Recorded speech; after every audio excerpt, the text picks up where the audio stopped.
At 66, after a brutal nursing shift, I just wanted my quiet home.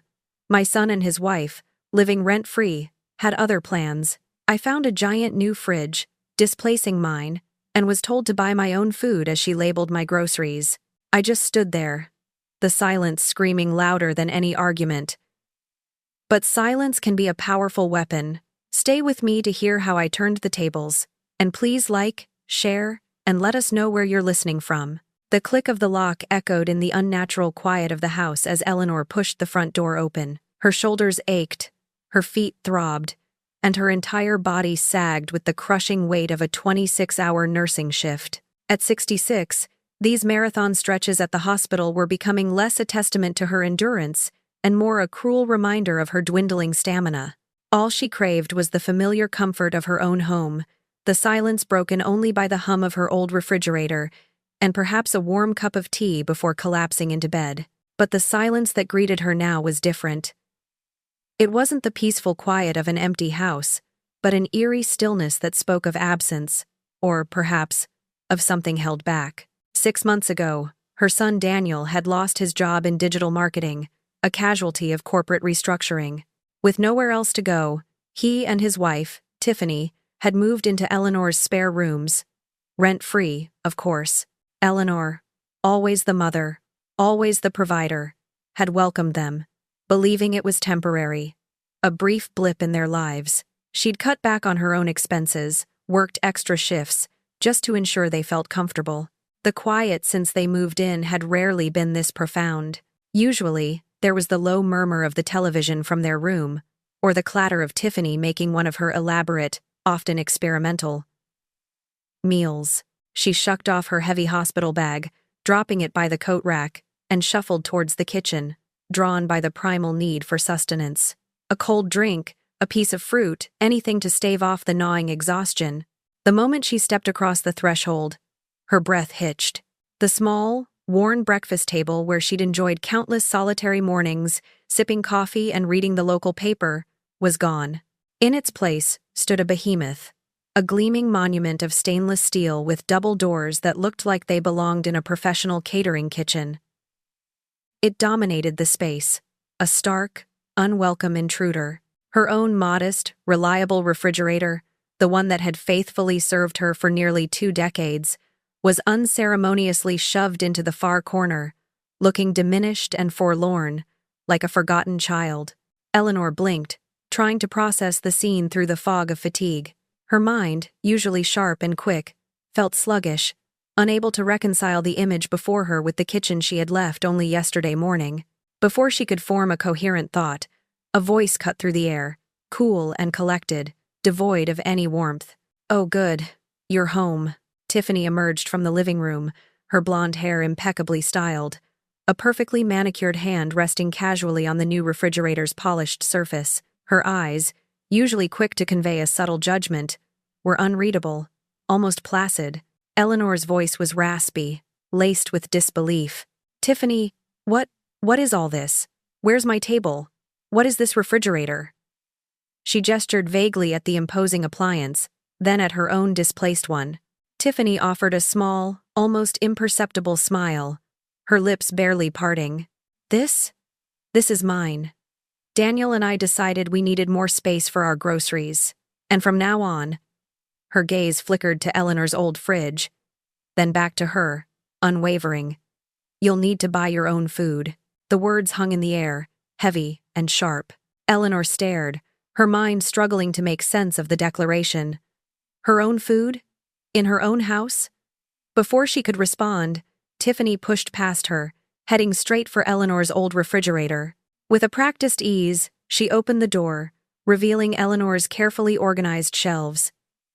Then, from the pocket of her pristine apron, she produced a roll of small white stickers and a marker. One by one, Tiffany began to label Eleanor's items. A carton of eggs, a block of cheddar cheese, a half-gallon of milk, a container of leftover chicken and rice Eleanor had made for herself yesterday. Each sticker, stark white against the familiar packaging, felt like a brand, a claim of ownership. "This is mine," Eleanor whispered, her voice barely audible, raw with a mix of shock and burgeoning anger. Tiffany, this is my house. This is my food. It wasn't a protest as much as a desperate attempt to reassert a reality that was rapidly dissolving around her. Tiffany paused, her hand hovering over a jar of homemade strawberry jam. She turned, her expression morphing into one of feigned pity, a slight tilt of her head that made Eleanor's stomach churn. "Oh, Eleanor," she began, her tone dripping with saccharine concern. "I know this might be hard to understand, but Daniel and I have been talking, and we think it's time for some new arrangements around here. More organized arrangements, really. It's just easier this way. Less confusion." "Less confusion?" Eleanor wanted to scream. There was no confusion until this moment. She gripped the edge of the countertop, her knuckles white. "Where's Daniel? I need to talk to Daniel." Surely her son, her own flesh and blood, would put a stop to this absurdity. Tiffany dismissed the question with a wave of her hand. "Daniel's asleep. He has an early meeting tomorrow. He needs his rest." Her voice left no room for argument, a wall erected between Eleanor and her son. Then, as if the scene wasn't surreal enough, Tiffany gestured towards a cardboard box by the back door, half hidden behind the recycling bin. "Oh, and some of your pantry items are in that box. We needed the cupboard space for our new gourmet ingredients. I thought I'd save you the trouble of finding them." Eleanor looked at the box, then at the two refrigerators, the new, gleaming Titan, and her old, exiled friend. She looked at the stickers on her food, the pity in Tiffany's eyes, the cold, unyielding resolve in her demeanor. The exhaustion that had been a physical burden now felt like a deep, internal crack, spiderwebbing across her very being, threatening to shatter her into 1,000 pieces. She was alone, standing amidst the ruins of her kitchen, her sense of home, and perhaps, her future. The night offered no solace. Eleanor tossed and turned, the image of those small, white stickers clinging to her groceries, replaying in her mind like a broken film reel. Each label felt like a fresh wound, a tiny but persistent invasion of her privacy, her autonomy. Her fatigue from the grueling shift was no match for the simmering indignation and burgeoning unease.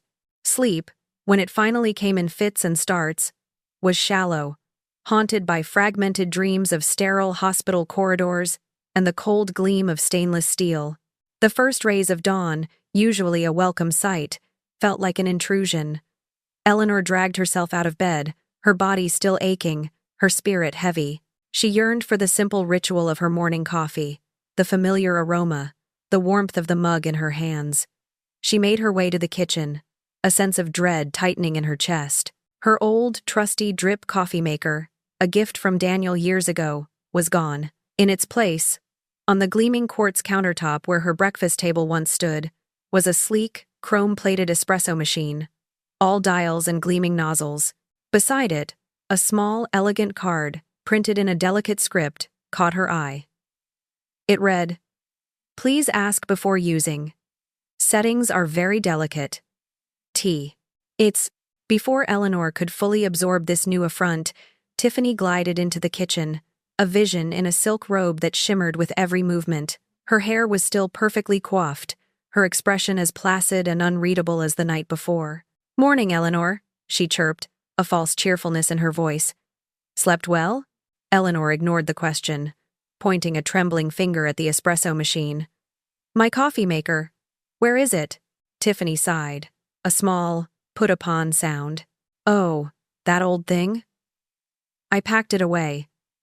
It took up far too much space, and frankly, it was a bit of an eyesore. This new machine is much more efficient, and it makes excellent lattes." She leaned over, her slender fingers expertly navigating the machine's controls, producing a rich, fragrant espresso with a flourish. "It was nearly $2,000, you know," Daniel insisted. "Said we deserved a proper start to our mornings." 10. The casual mention of the price, delivered with a hint of indulgent pride, felt like a slap. $2,000. That was nearly a month's worth of her mortgage payments she'd been diligently making for 30 years. It highlighted the chasm between their financial realities, a chasm Eleanor was actively working to bridge for them, while they spent her money on luxury appliances. "Tiffany, We need to talk about this, Eleanor insisted, trying to keep her voice steady, to project an authority she barely felt. This is my house. Tiffany raised an eyebrow, a flicker of something unreadable in her eyes. Of course it is, Eleanor. And we all live here now, don't we? It makes sense to optimize the space for everyone's comfort. Daniel and I just want to make things more organized. She gestured around the kitchen, as if the new appliance and the displaced table were acts of benevolence. As if on cue, Daniel stumbled into the kitchen, looking rumpled and disoriented, his usually neat hair a mess. He rubbed the sleep from his eyes, blinking at the sight of his mother and wife standing in tense silence. Daniel, Eleanor began, her voice gaining a desperate edge. Your wife has replaced my coffee maker, moved my refrigerator, and labeled all my groceries. What is going on? Daniel visibly flinched, his gaze darting between his mother and Tiffany. He cleared his throat nervously. Mom, honey, it's just more efficient. Tiffany has a good system. It'll make things easier for everyone. He sounded rehearsed, a marionette on Tiffany's strings. Tiffany stepped forward, her hand resting lightly on Daniel's arm, a proprietary gesture. Honestly, Eleanor, at your age, managing everything can be a struggle. Daniel and I are just trying to help, to lighten your load, you know? The implication was clear. Eleanor was too old, too incompetent to manage her own home, and these changes were for her own good. A wave of hot anger finally broke through Eleanor's exhaustion. I don't want you managing my grocery inventory, she stated, her voice stronger now, firm, cutting through the saccharine lies. I want my coffee maker back. I want my things back where they belong. Tiffany merely smiled, a tight, patronizing curve of her lips. She opened the gleaming doors of the new refrigerator, revealing an array of meticulously organized, expensive-looking organic produce, artisanal cheeses, and specialty meats. Look, Eleanor, this is how we live. You can still buy your basics, of course. Your smaller portions. Just keep them in your fridge. We simply needed more suitable space for our needs. She gestured to the overflowing shelves, an unspoken challenge in her eyes. Eleanor stared at the bountiful display, then at her own displaced, half-empty fridge. The reality of her financial situation, already strained, hit her with renewed force. Tiffany, I'm barely making ends meet as it is. I pay the mortgage, the utilities, the property taxes. I can't afford to buy separate groceries on top of everything else. Tiffany's feigned sympathy returned, a theatrical performance. Oh, Eleanor. I understand completely. It's a lot, isn't it? Perhaps it's time you considered retirement. Or at least cut back to part-time. There are some lovely senior communities nearby, with wonderful amenities, so much less to worry about. The words struck Eleanor like a physical blow. Senior communities. The veiled suggestion, the condescending tone, the subtle manipulation, it all clicked into place. Tiffany wasn't just reorganizing the kitchen, she was systematically erasing Eleanor's presence, paving the way for her forced departure. She was plotting to move Eleanor out of her own home. Eleanor's gaze snapped to Daniel. His face was pale, his eyes avoiding hers. Maybe, he mumbled, his voice barely audible. Maybe we should all think about what's best for everyone involved.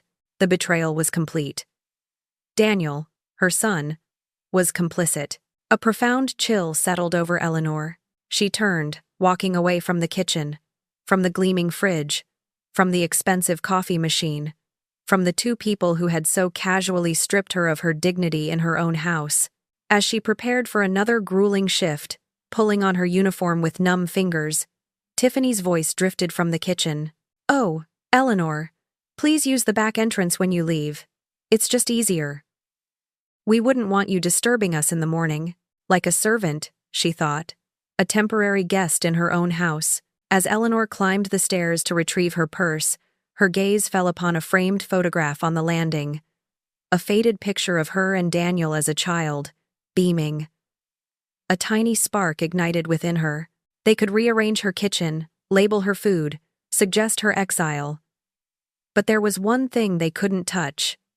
The house, this house, was still solely in her name. The deed, the mortgage, the entire legal framework. It was hers, and in that realization, amidst the overwhelming sense of loss and betrayal, a seed of resolve began to sprout. 3 weeks bled into a relentless, exhausting routine under Tiffany's subtle, yet suffocating, regime. The white stickers on her food had been merely the prelude. Each day brought a new humiliation, a fresh erosion of Eleanor's sense of ownership. Her favorite reading lamp would be moved from her armchair to a forgotten corner. A collection of antique thimbles, heirlooms from her grandmother, found packed away in a dusty box in the garage. Even her mail was now sorted by Tiffany, neatly stacked on the new, gleaming kitchen counter, often with important-looking envelopes missing or conspicuously delayed. The casual cruelties were constant, delivered with a smile and a feigned concern for organization or optimizing space. 8. Returning from another brutal 12-hour shift at the hospital, her body screaming for rest, Eleanor found a crisp, white note taped to her front door. It wasn't a greeting, but an instruction. Eleanor, please use the side entrance, having guests for dinner. The casual dismissal, the implicit demand that she make herself invisible, twisted a new knot of anger in her chest. She wasn't just a tenant in her own home. She was an inconvenience. Sighing, Eleanor detoured to the narrow side gate, fumbling with the lock.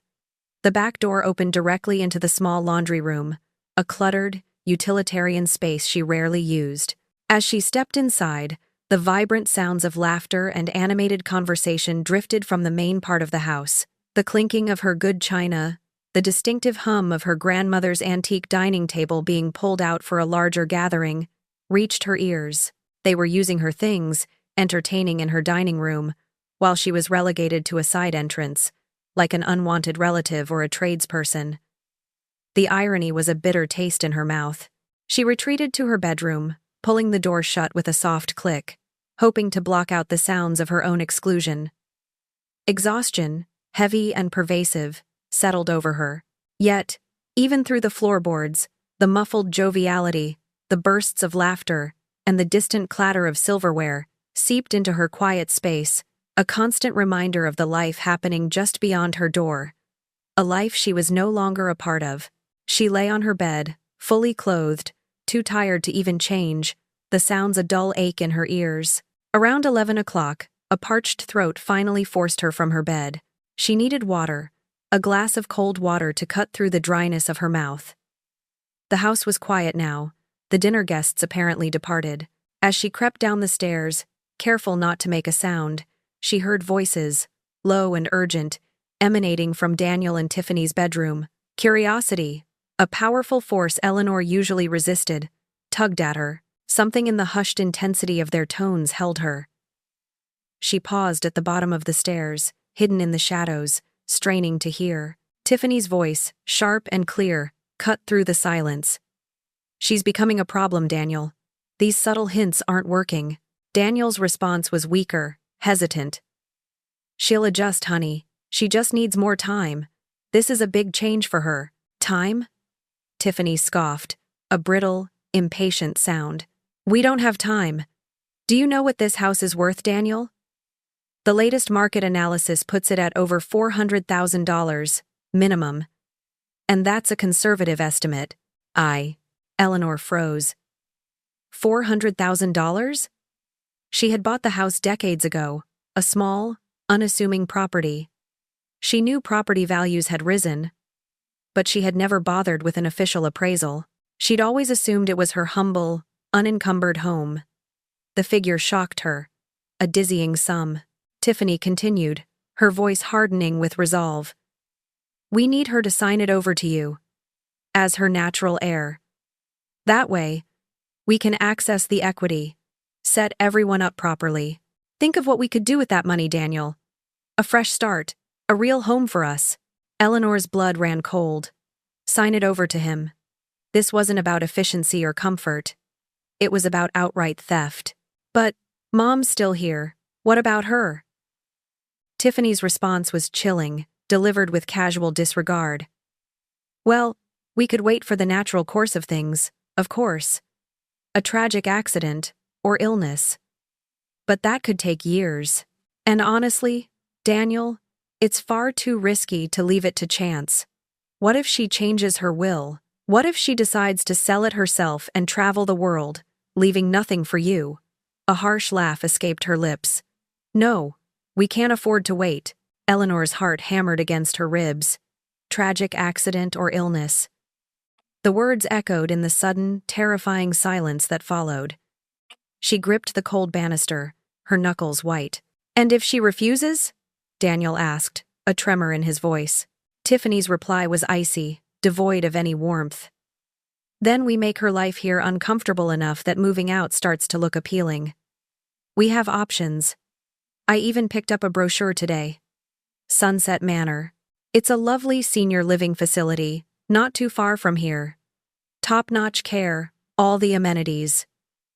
Only $3,000 a month. That's perfectly manageable once we have the house equity. $3,000 a month. To be paid with her money, from her house, to send her away. Daniel stammered. I need to think about this. The soft clink of a glass, then Tiffany's final damning words. There's nothing to think about, Daniel. It's for our future. Eleanor stood frozen in the shadows, a single, devastating truth crystallizing in her mind. Every seemingly helpful suggestion, every subtle manipulation, every casual cruelty had been part of a calculated campaign. The new refrigerator, the espresso machine, the moved furniture, the restricted access, all pieces of a meticulously planned strategy to dispossess her, to drive her from her own home. And her son, her beloved Daniel, was not just passively allowing it, he was complicit, a willing participant in the scheme to discard her for financial gain. She stumbled into the kitchen, not for water, but for support. Her hand closed around the cold edge of the sink, grounding her. She looked out the window, at the dark, familiar outline of her garden. The roses she had nurtured for years. A deep, primal resolve settled within her. The exhaustion, the betrayal, the fear, they coalesced into a fierce, unyielding determination. They wanted a fight? She would give them one. She would not be dismissed, not by her daughter-in-law, and certainly not by her own son. She would fight back, and she would make changes of my own. It's not no. The next morning, instead of donning her crisp nursing uniform, Eleanor made a phone call, something she hadn't done in decades. Yes, I won't be in today, she told her supervisor, her voice raspy but firm. Feeling a bit under the weather. Food poisoning, I think. It was a lie. A rarity for Eleanor, but a necessary one. She needed the day free, unburdened by the demands of the hospital, to lay the groundwork for a different kind of recovery. She waited until she heard the familiar rumble of Daniel's car leaving, followed by the softer hum of Tiffany's luxury SUV. They were gone, off to their respective meetings and social engagements, leaving Eleanor with an empty house and a window of opportunity. Her first stop was a modest law office nestled in a quiet part of downtown. Margaret Maggie Chang, her trusted friend since nursing school, greeted her with a warm, empathetic smile.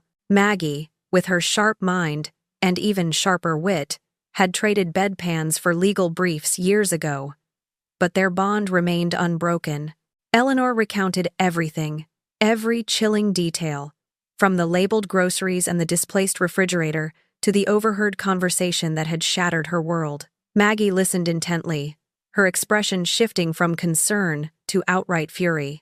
When Eleanor finished, the silence in the room was thick with unspoken outrage. "Eleanor," Maggie finally said, her voice tight with indignation. "This is elder abuse, textbook psychological manipulation with the clear intent to commit financial fraud." She pushed her glasses up her nose, her eyes blazing. "They can't legally force you to sign over the house. Not unless you're deemed mentally incapacitated, which you clearly are not. But they can certainly make your life hell until you want to leave." Maggie then pulled up some records on her computer. "Let's confirm a few things. You bought this house in 2008, correct? For $180,000? Eleanor nodded. "And you paid it off 3 years ago. So it's solely in your name, free and clear." Maggie paused. Then her fingers flew across the keyboard. And the current market value? Let's see. Good heavens. $425,000. Eleanor felt a jolt of grim satisfaction. Tiffany's greedy estimation had been conservative. The house was worth more than even her daughter-in-law had realized. So, what are my options, Maggie? Eleanor asked, her voice steady. I need information before I declare war. Maggie leaned back in her chair, contemplating. Well, we could send them a legal notice. Demand they leave. But that would ignite a nasty fight. And you'd have to live with them during it. They'd likely retaliate, make things even worse. We could also start a formal investigation into their actions, but that's a slow process and can be emotionally draining. She paused, then offered. I can run a background check on Tiffany. See if this is a pattern of behavior. Eleanor nodded, adding it to her mental list. Then Maggie leaned forward, her eyes bright with an unexpected suggestion. For immediate protection, for a definitive end to this, you could sell it. Eleanor stared. Sell? My house? Yes, Maggie affirmed. Sell it. Buy a smaller condo. Something you can pay cash for. That way, they have absolutely no leverage, no house to inherit, no equity to exploit. They'd be out on their ear, with no legal standing. The idea was terrifying. This house was her home, her sanctuary, the repository of decades of memories. But it was also thrilling, the sheer audacity of it, the unexpected simplicity of stripping away their entire motive, was intoxicating. I need time to think about that, Eleanor said, her mind reeling. Maggie nodded, but her tone was urgent. Think, but decide quickly. People like this don't stop escalating. They'll keep pushing until they get what they want. Next, Eleanor drove to her bank.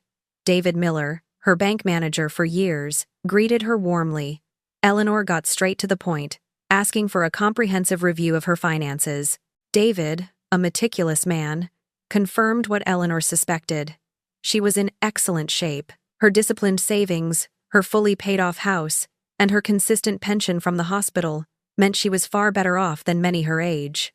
Eleanor, David said, his brow furrowed with concern after she confided a condensed version of her predicament. If you chose to sell your house, we could easily facilitate the purchase of a new property for cash. The entire process, from sale to new acquisition, could be done within 30 days, given a motivated buyer. 30 days. The timeline resonated with Maggie's advice for quick action. Eleanor's final stop was Heritage Realty, a prominent local agency. There, she met Susan Evans, a sharp, energetic real estate agent with a no-nonsense demeanor. Eleanor explained her desire to sell quickly and quietly, possibly within a month. Susan, accustomed to unusual requests, listened carefully. I can do that for you, Mrs. Vance, Susan said confidently. A discreet pocket listing is ideal here. We'll market it privately, reaching out to pre-qualified buyers. We can list it at $410,000, and I'd expect offers within a week, given the market and your property's condition. Eleanor did the quick math. After agent fees and closing costs, she'd still walk away with nearly $375,000, enough to buy a comfortable, new condo outright, with a substantial nest egg left over. Leaving Susan's office, Eleanor felt a potent mix of excitement and a renewed sense of control. The fear that had been her constant companion for weeks began to recede, replaced by a quiet, determined strength. She spent the afternoon looking at several condos online, small, manageable spaces that promised peace and independence. By the time she returned home, she had a clear, albeit unspoken, plan. The house was quiet when she entered through the front door, making sure to let the latch click loudly. Tiffany emerged from the living room, a slight frown on her face. You're home early, Eleanor. Everything all right? Eleanor met her gaze, a subtle, confident smile playing on her lips. Oh, perfectly fine, Tiffany. Just feeling much better now. It's been quite enlightening seeing how easily someone can just take over when the people around them aren't paying attention. Good thing I'm a quick learner. She walked past Tiffany, leaving the unspoken threat hanging in the air, a promise of changes to come. If you're captivated by Eleanor's journey and eager to see how her ingenious plan unfolds, don't go anywhere. Make sure to like this video, share it with your friends, and subscribe to our channel so you don't miss a single part of this gripping story. Now, let's get back to the tale of sweet, satisfying revenge. 3 weeks had passed, a whirlwind of quiet, calculated action. Eleanor's plan, intricate in its deception yet beautifully simple in its execution, was now meticulously in place. The scent of fresh paint on a new, smaller condo filled her senses, a tangible promise of independence. Her old house, the one she'd poured her life into, now had a new owner. She had accepted a generous offer of $425,000 with a swift 3-week closing that perfectly aligned with her own move-in date. Her bank manager, David, had expedited everything, and the real estate agent, Susan, had proven remarkably efficient. Maggie's background check on Tiffany had only reinforced Eleanor's conviction. The report laid bare a chilling pattern: 3 previous relationships with significantly older, financially comfortable men, all ending with those men either significantly poorer or, in one case, signing over substantial assets, while Tiffany emerged substantially richer. Maggie's assessment was stark. Eleanor? She's a practiced manipulator. A financial predator, pure and simple. Daniel is just her latest mark. And you, unfortunately, are standing in her way. The knowledge solidified Eleanor's resolve. This wasn't just about reclaiming her peace, it was about protecting her son, even if he was too blind to see his own peril. Now, all that remained was the final act, the beautifully simple trap she had devised to make them reveal their true intentions, to seal their own fate. The phone felt heavy in her hand as she dialed Daniel's number. She'd waited until she knew both he and Tiffany would be out, ensuring Daniel wouldn't be able to simply pass the phone to his wife. When he answered, she adopted a voice she hadn't used since her days comforting distressed patients. Fragile, trembling, laced with an undercurrent of fear. "Honey, it's Mom," she began, her voice barely above a whisper. I need to talk to you about something important. I'm scared, Daniel. It's my heart. I've been having these episodes at work. Dizzy spells, chest pains. They're getting worse." She paused, letting the implication hang in the air, allowing his imagination to fill in the terrifying blanks. "Mom? What are you talking about? Are you okay?" Daniel's voice was laced with genuine concern, a flicker of the sun she remembered. I'm trying to be," Eleanor continued, pushing the performance further. "It's just, at my age, you start thinking about your responsibilities, about this house, about making sure you're taken care of, my dear boy." She injected a touch of motherly concern for him, a subtle nod to their greedy desires. "Mom, don't worry, we'll be right there," Daniel promised, the urgency in his voice palpable. "We're just leaving the grocery store. We'll be home in 20 minutes, Eleanor smiled grimly. 20 minutes. Enough time. When they arrived, Eleanor was ready. Her hair was slightly disheveled, her makeup subtly smeared beneath her eyes, hinting at tears. She sat in her old armchair, a hand pressed theatrically to her chest, her breathing shallow and a little uneven. The house was quiet, the only sounds the rustle of their clothes as they hurried in, their expressions a mix of genuine worry, from Daniel, and calculated concern from Tiffany. "Mom, what happened?" Daniel knelt beside her, his face creased with worry. Eleanor sighed dramatically. "It's been a rough week, honey. My doctor, Dr. Peterson, he's advised me to get a stress test immediately, and possibly even a cardiac catheterization. He says he wants to be thorough. It's a lot to take in." She let her voice trail off, allowing the unspoken fear of serious illness to settle in the room. Tiffany, ever the opportunist, leaned forward, her eyes scanning Eleanor's face with a practiced gaze, searching for any tell. "Oh, Eleanor, that sounds serious. Are you sure you're all right? We can call an ambulance." Her concern was a thin veneer over a deeper, more predatory interest. Eleanor waved a dismissive hand. No, I'm fine for now. But it's made me think, All this talk of senior communities. Maybe it is time for a change. Time to simplify things, to be closer to help. Daniel looked uneasy, his brow furrowed. But Mom, shouldn't we wait for the doctor's results? You might be overreacting. Tiffany was quicker, sharper. She cut him off with a bright, enthusiastic smile. Actually, Daniel, your mother's being very wise, planning ahead. It's exactly what you need, Eleanor. Less stress, more care. Her eyes gleamed with undisguised avarice. Eleanor nodded weakly. Yes. I've even been looking into that Sunset Manor you mentioned, Tiffany. It sounds rather lovely. Tiffany's face lit up. Oh, I have even more information about it. I'd be happy to show you some brochures later. It's a wonderful option. 25 to Dua. That would be wonderful, dear, Eleanor said, feigning exhaustion. But first, I've been thinking about the house. With my health being so uncertain. She reached for a thin folder she had placed beside her chair. From it, she produced an official-looking document, though it was legally meaningless. A preliminary estate planning document Maggie had drafted, designed to look legitimate but grant no actual power. I've been advised that transferring ownership now, while I'm still sound of mind, could save you a great deal of trouble later. Avoids probate, all those messy taxes and legal fees, you see, Eleanor explained, using terms she'd heard Maggie mention. It just makes everything so much smoother, a clean transfer. Tiffany's eyes, usually guarded, locked onto the paper like a hawk spotting prey. The veneer of concern evaporated, replaced by raw, unadulterated greed. Daniel, however, still seemed hesitant, confused.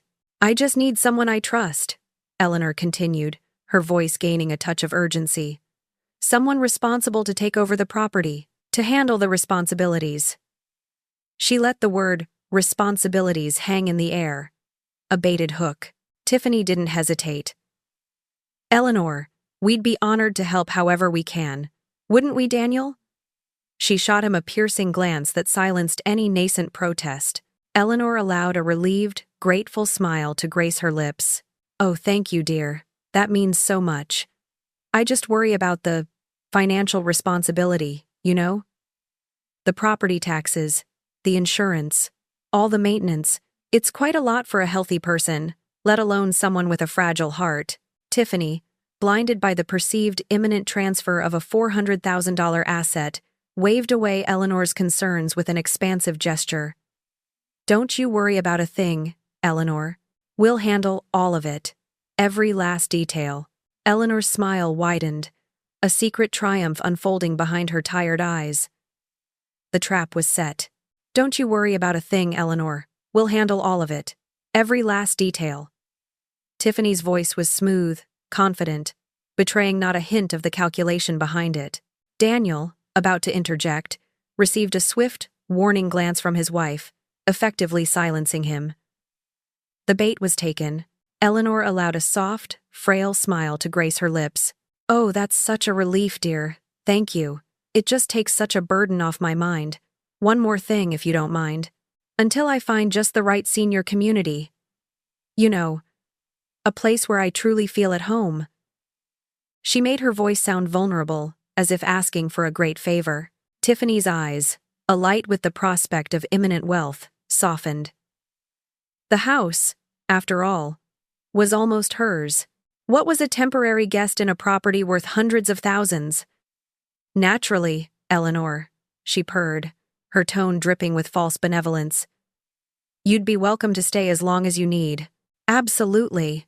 Then, with breathtaking audacity, she added, You'd be welcome to stay in my own house, of course. The possessive pronoun, delivered with such casual entitlement, almost made Eleanor flinch, but she held her composure, her feigned gratitude shining through. Wonderful. Eleanor sighed, reaching for the folder again.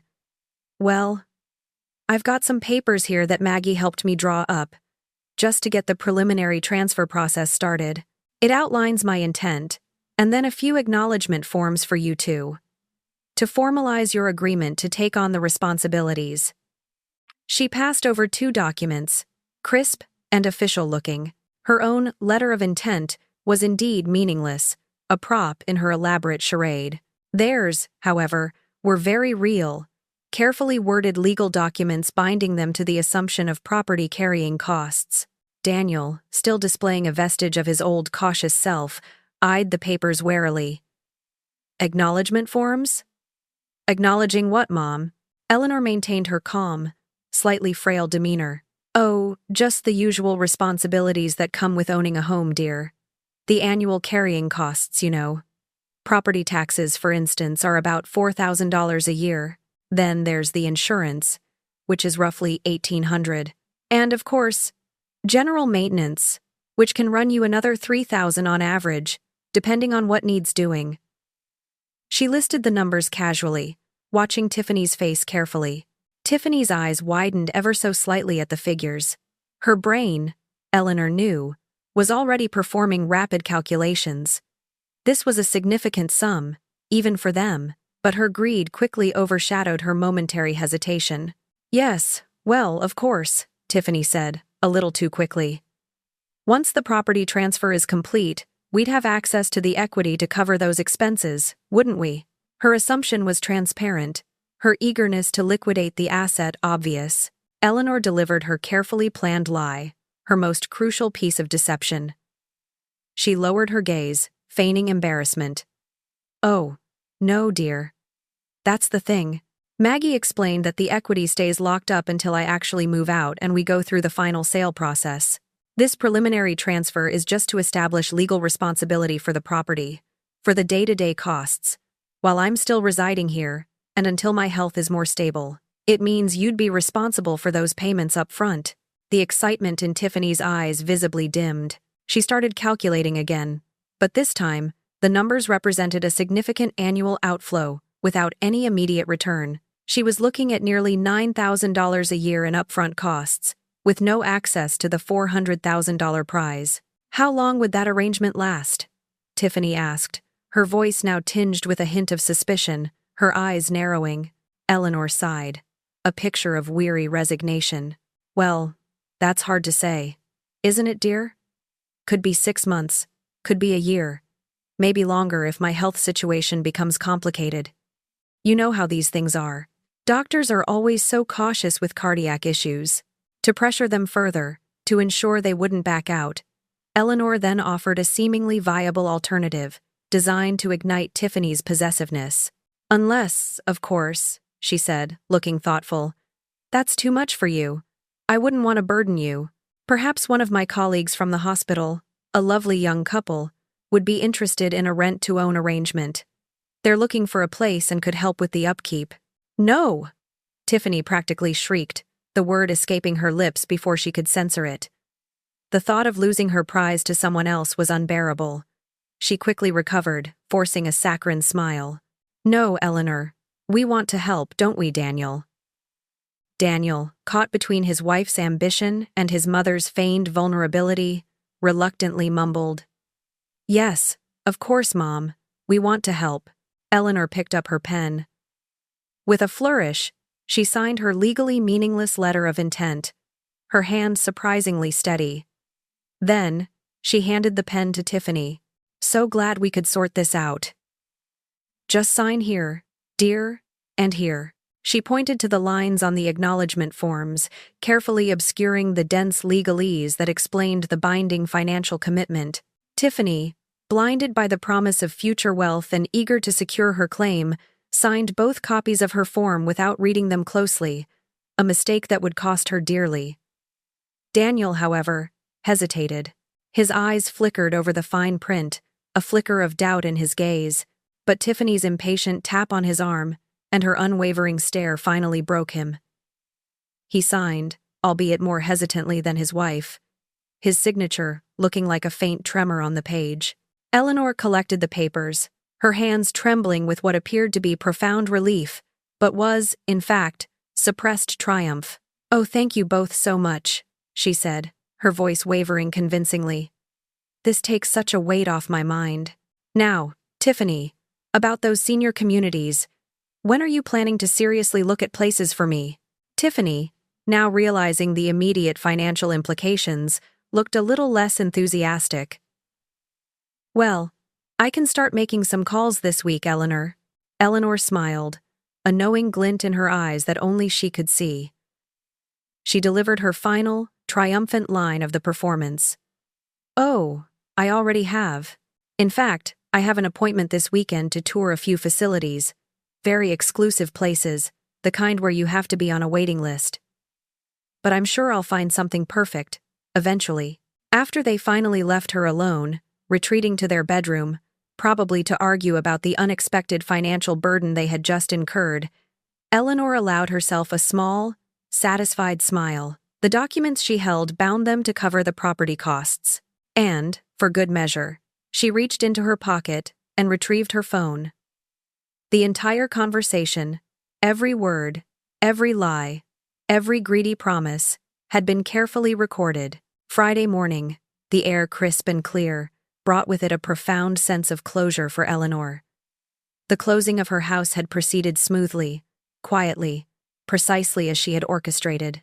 By 10:30 a.m., she held a cashier's check for $378,000, a tangible symbol of her regained autonomy. The young couple who bought her house were beaming, genuinely thrilled to own their first home, a property that Eleanor, with quiet satisfaction, knew held no hidden complications or impending financial burdens for them.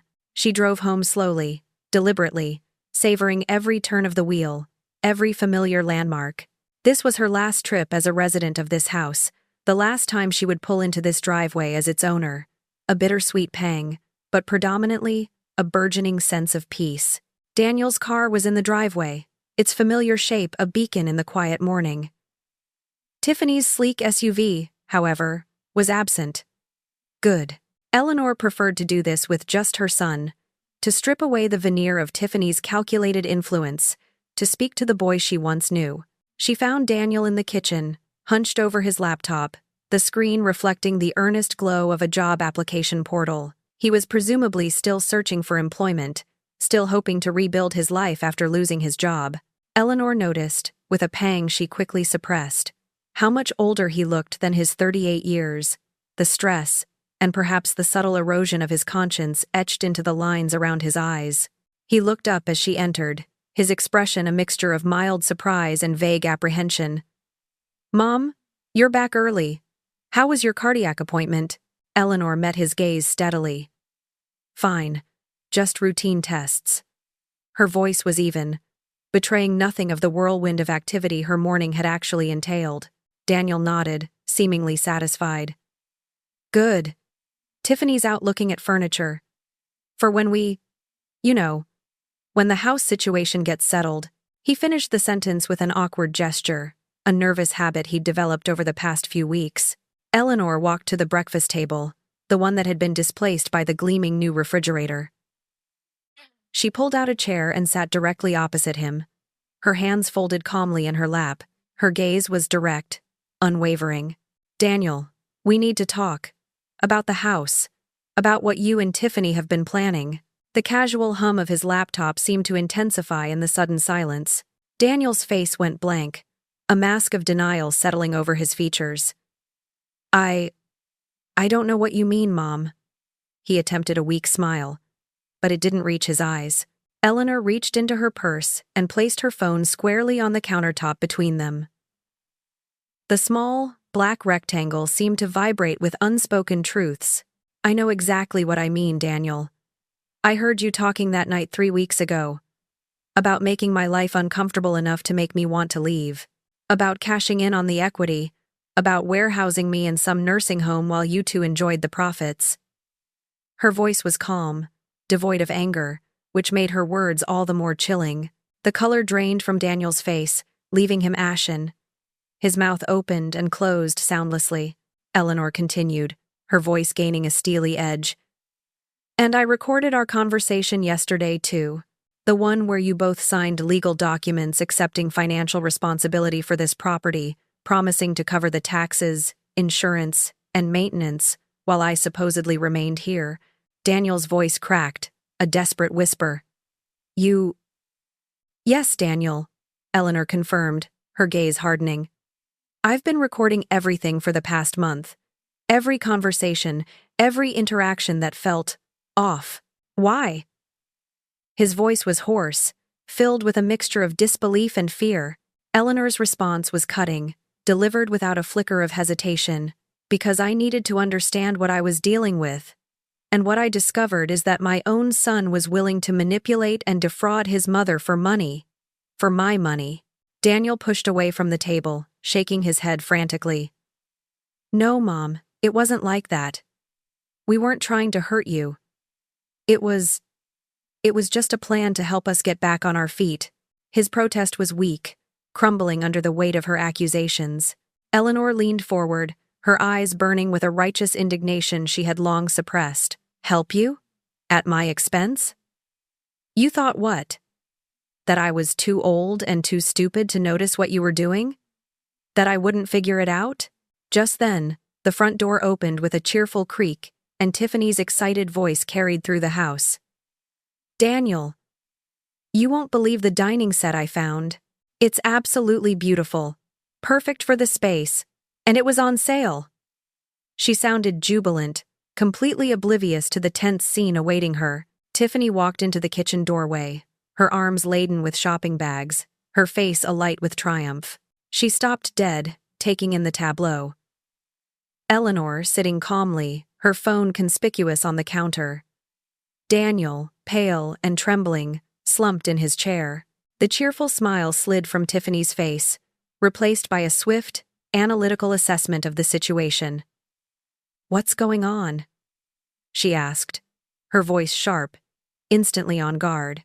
Eleanor turned, her gaze meeting Tiffany's without flinching. I was just explaining to Daniel that I know about your plan. Tiffany's expression instantly shifted from confusion to cold, calculating defensiveness. What plan? The words were clipped, controlled. Eleanor described it precisely, each word a hammer blow. The one where you manipulate me into signing over my house so you can sell it, use the money to fund your extravagant lifestyle, and then warehouse me in some sterile nursing home to waste away. The one where you erase my existence and claim everything I worked for. Tiffany forced a laugh, a brittle, unconvincing sound. That's ridiculous, Eleanor. You're being delusional. Eleanor's smile was grim, resolute. Is it? Because I have recordings that say otherwise. She picked up her phone, a silent threat more powerful than any shouted accusation. The kitchen's atmosphere, already charged with tension, chilled instantly. The air grew heavy, thick with unspoken accusations and dawning dread. The temperature in the room seemed to drop 10 degrees, a sudden, oppressive cold that seeped into every corner.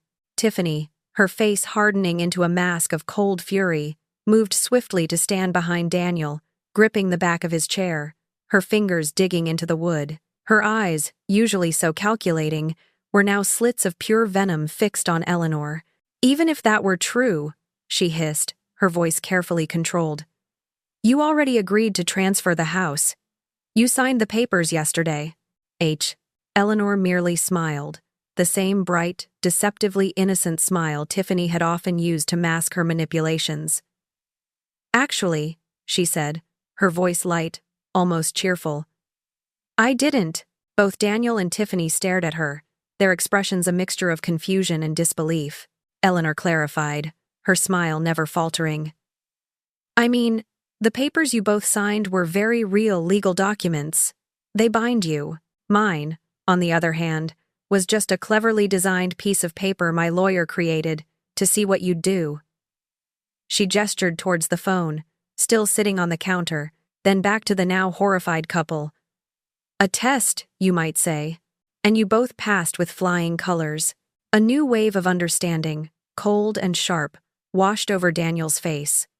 Tiffany's grip on his chair tightened, her knuckles white. You're both legally obligated, Eleanor continued, her voice gaining an edge of steel, to cover the carrying costs of this property for the next year, regardless of whether you own it. Daniel, still bewildered, stammered. But you said you were transferring. Eleanor cut him off, her gaze piercing. I lied, Daniel, just like you've been lying to me for months, just like you planned to lie to me until you had everything you wanted. Tiffany's grip on the chair was now so tight it trembled. You can't do this, she spat, her composure finally cracking. We had an agreement.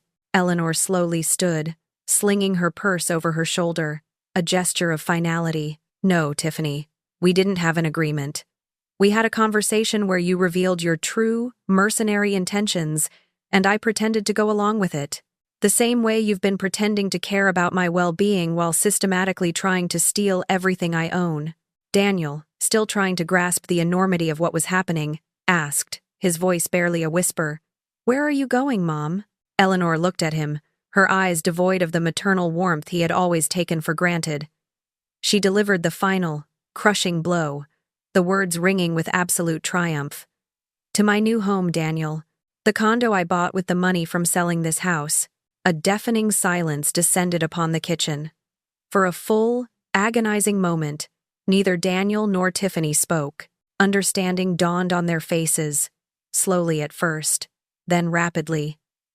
Like a spreading stain, first confusion, then disbelief, then growing horror. Tiffany's voice was a ragged whisper. You sold the house?" Eleanor confirmed it, her tone cool and precise. "Closed this morning. $378,000 cash in hand. All mine." She patted her purse, a faint crinkle of the cashier's check within. Tiffany stammered, her carefully constructed world crumbling around her. She struggled to form words, her mind racing, calculating the catastrophic consequences.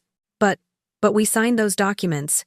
We're responsible for the taxes and insurance and maintenance and utilities." Eleanor finished Tiffany's sentence, her voice brimming with triumphant satisfaction. "Yes, you are. For the next year, you're legally obligated to cover all carrying costs for a property you'll never own. And, considering the estimated costs I laid out yesterday, it's going to cost you about $9,000 over the next 12 months, all for the privilege of paying for someone else's home." Daniel looked physically ill, his head shaking slowly. "Mom, you can't do this to us. It's not for stat." Eleanor's voice was firm, unyielding. "I can't do what, Daniel? Treat you the way you've been treating me? Use you for my own financial gain? Make you feel unwelcome in your own home? Threaten to put you in a nursing home?" She shook her head. "Oh, I assure you I can. And I have." Tiffany's voice rose, shrill with outrage and disbelief. "This was our home, too." Eleanor turned to her, her eyes blazing with a cold fire. "Guests who systematically tried to steal from me, manipulate me, and drive me out of my own life. And now, you're guests who have overstayed their welcome." She took a step towards the kitchen door, pausing at the threshold. Her final instruction hung in the air, a guillotine blade dropping. "The new owners take possession on Monday. You have the weekend to find somewhere else to live." Daniel looked up, his face etched with despair. Where are we supposed to go?" Eleanor met his gaze one last time, her voice as cold and indifferent as Tiffany's had been towards her own plight. "That's not my problem anymore. You're adults. Figure it out." With that, she turned and walked out, leaving them trapped in the debris of their shattered greed. Eleanor walked towards the front door, the solid weight of her purse with its cashier's check comforting against her hip. She paused at the threshold, taking one last, lingering look back at the kitchen. Daniel was still slumped in his chair, his head in his hands, a picture of utter despair. Tiffany stood rigidly beside him, her face a mask of cold, impotent fury, her eyes still blazing, but now with a futile rage. A fleeting pang of pity, like a ghost from her old self, flickered for Daniel. His weakness, his susceptibility to Tiffany's manipulations, had led him to this precipice, but she quickly dismissed it.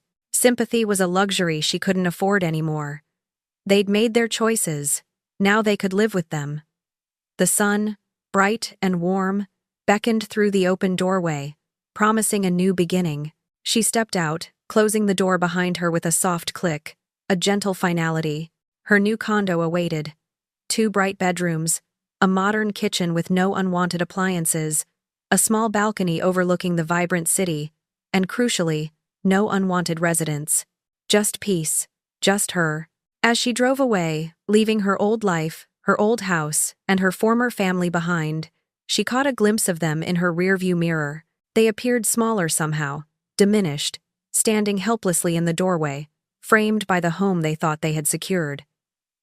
The sight brought a deep, satisfying exhale.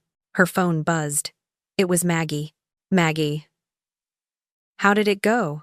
Eleanor smiled, a genuine, unburdened smile. Eleanor. Perfect. They never saw it coming. A few seconds later, another text. Maggie. And how do you feel? Eleanor paused, reflecting on the question. The answer came easily, unequivocally. Eleanor. Peace. Free. Her new condo was everything she had envisioned. Bright, clean, modern, with pristine white walls that felt like a fresh canvas. Every piece of furniture, every framed photograph, every carefully chosen utensil belonged solely to her. But the best part, the most luxurious part, was the quiet, blessed solitude. No more tiptoeing, no more forced smiles, no more knowing glances of disdain, just the hum of her own thoughts, the gentle city murmur from her balcony, and the absolute certainty that she was sovereign in her own space. She rescued her old beloved coffee maker from the box she'd packed it in. It had been carefully tucked away in the basement, replaced by Tiffany's expensive espresso machine. Now, it sat proudly on her new, compact kitchen counter. She brewed a pot of real coffee, the rich aroma filling her new home, a comforting scent of normalcy. She carried her mug out to the balcony, watching the city awaken, feeling a lightness she hadn't experienced in years. Around noon, her phone rang. It was Daniel. She let it go to voicemail. A few minutes later, his voice, strained and pleading, filled her new living room. Mom, please, we need to talk about this. We can work things out.